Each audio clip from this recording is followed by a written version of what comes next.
In lecture 2 we are going to learn signals, their energy and power, and how we classify signal as an energy signal or a power signal. So you will see in many applications the signals are directly related to the physical quantity which captures power and energy of a physical system. So if I write it, it's basically in many applications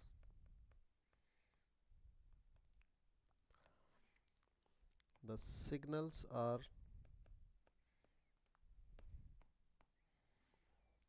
directly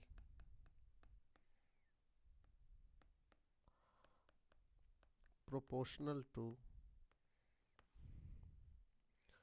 or can say related to, physical quantity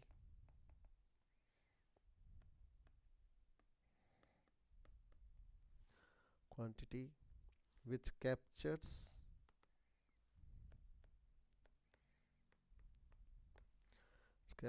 power and energy.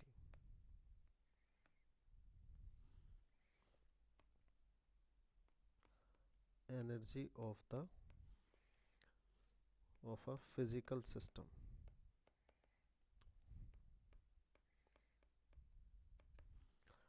Okay, now let's take an example with respect to it.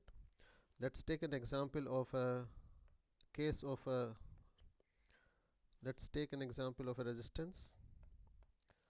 Let's consider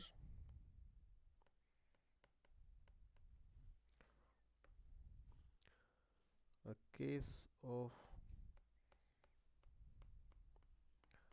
a resistance R with current IT passing through it. So the power associated with it will be equals to Vt into I of t, or if we use Ohm's law here again, we know that your V is equals to IR, so we can say that it's equals to V of t into V of t divided by R, or you can say it is equals to V square t divided by R. Now for instance, we consider the resistance to be equals to 1 ohm, then we can say the power reduces to this only.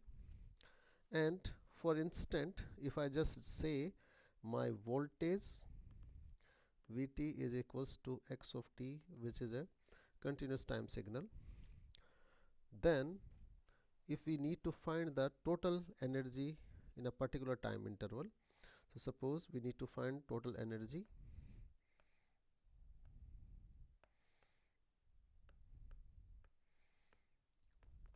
in a time interval t1 t2, then t1 t2 p of t dt is equals to, using this, t1 to t2 x square t dt.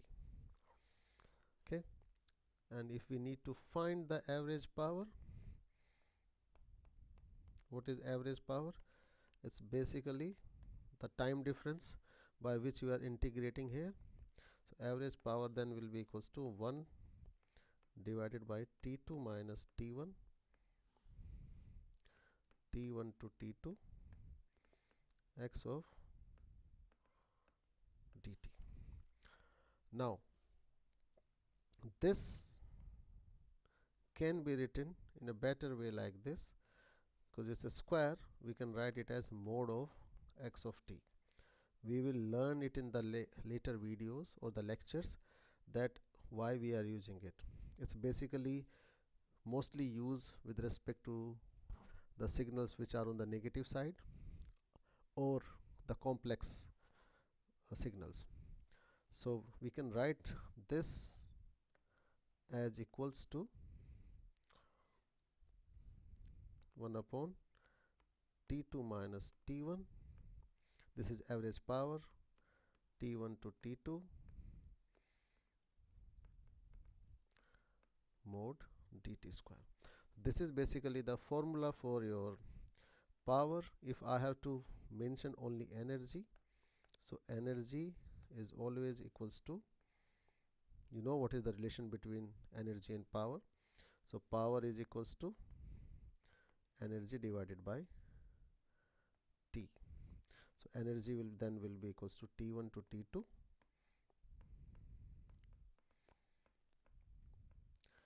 x mod of xt whole square dt.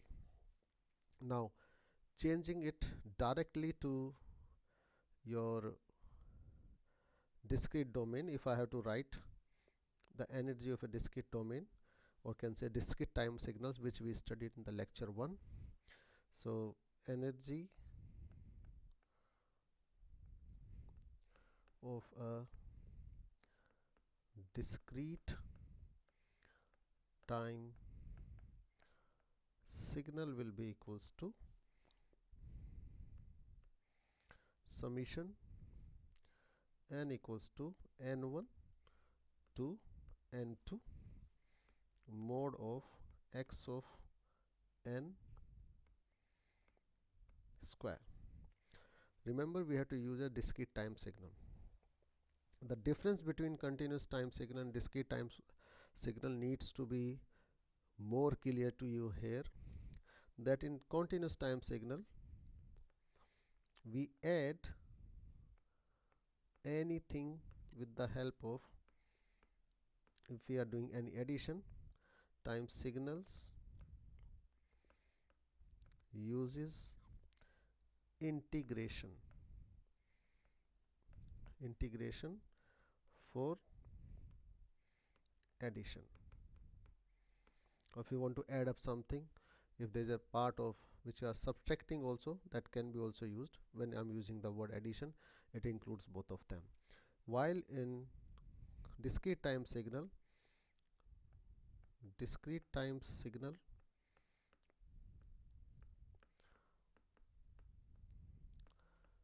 uses summation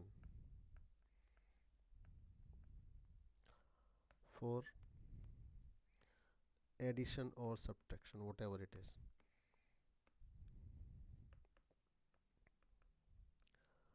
Okay, so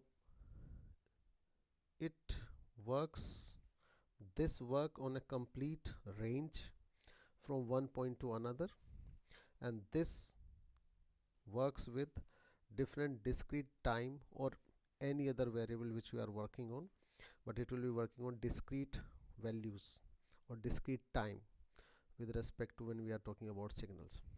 Okay,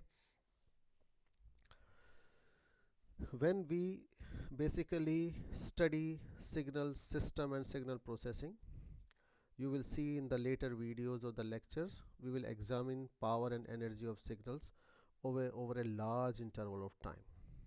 So usually when we work on energy signals or your powers, then we defined continuous time signal as the limits are from minus infinite to infinite, and for discrete time signals again they are from minus infinite to infinite, but the variable here is n and the variable here is t. So this is for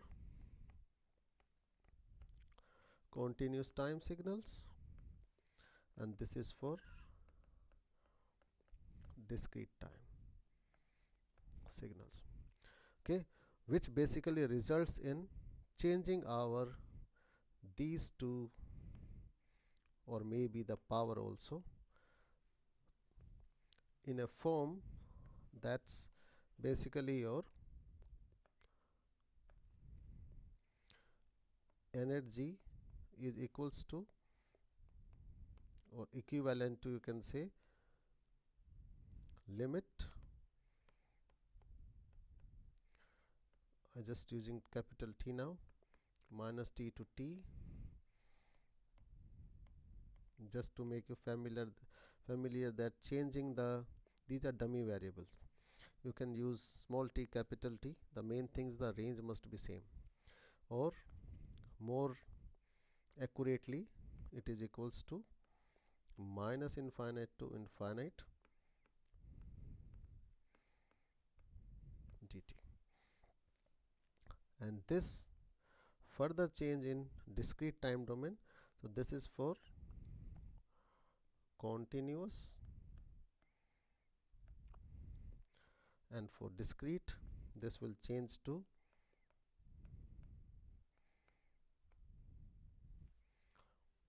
limit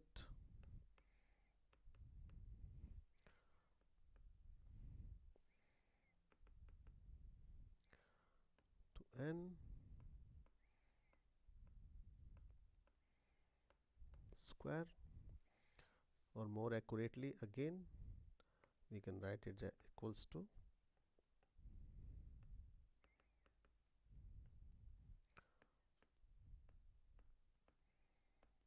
square. Further, if we go into the power, so power for continuous,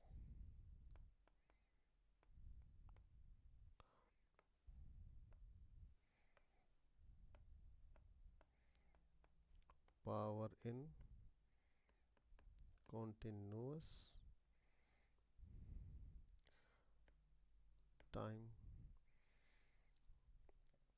will be equals to your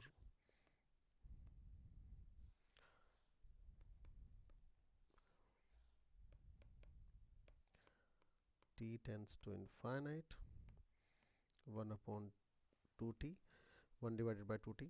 Power is basically the average you are taking of energy.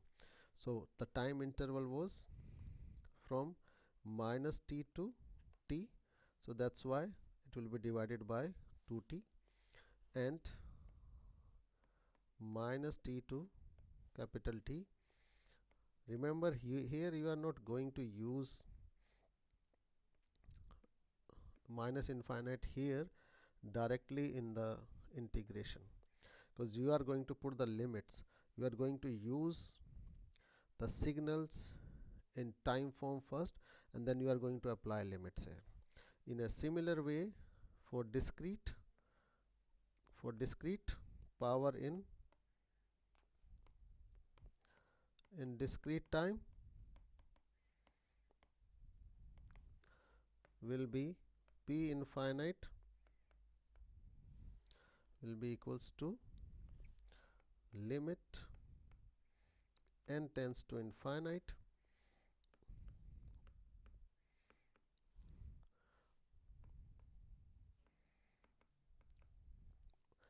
summation limit from minus n to plus n and mod of x of n whole square. Okay, here you need to note down one thing, that there is a factor of 2n plus 1 here, and it's only 2t.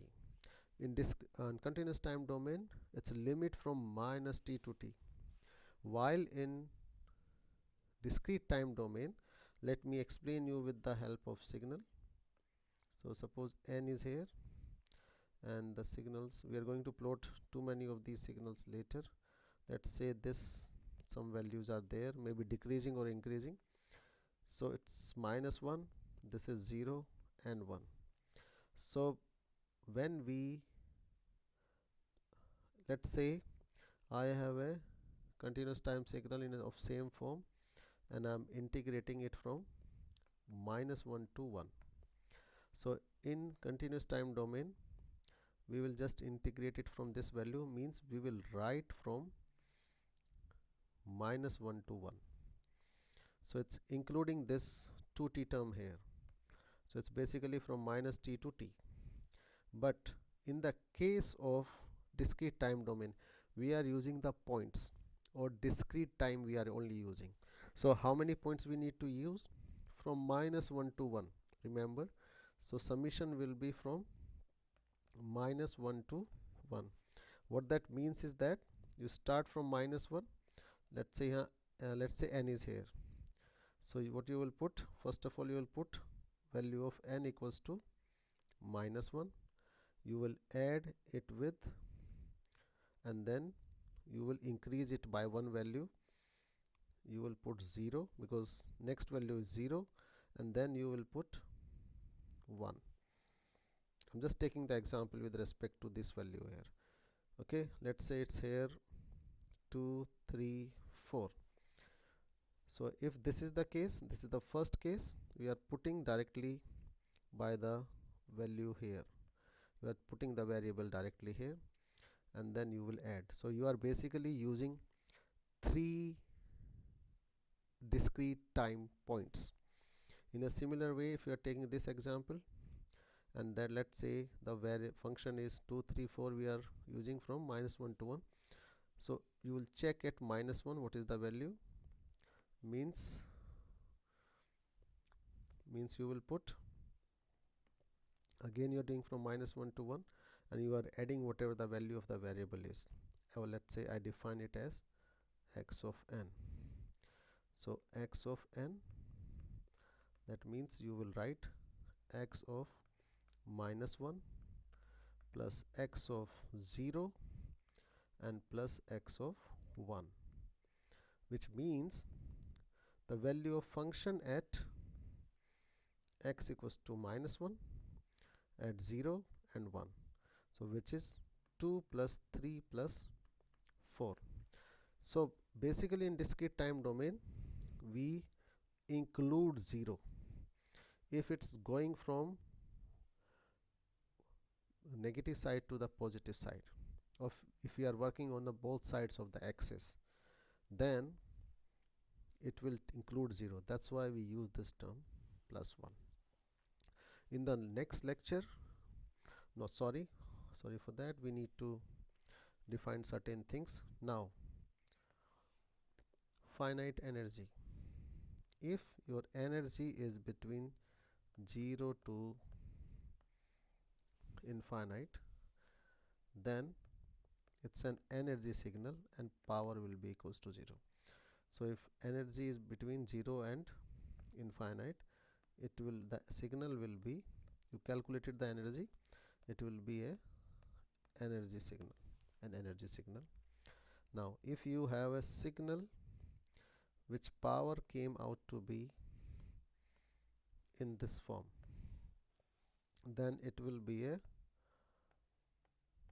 power signal, and in that case energy will be infinite.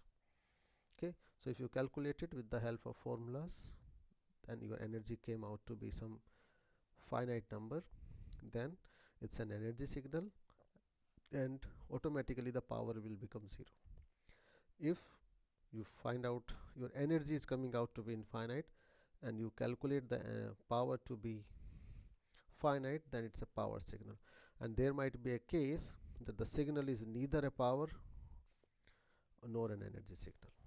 Thank you. In the next lecture we are going to learn some important functions which we are going to use in this course. Thank you.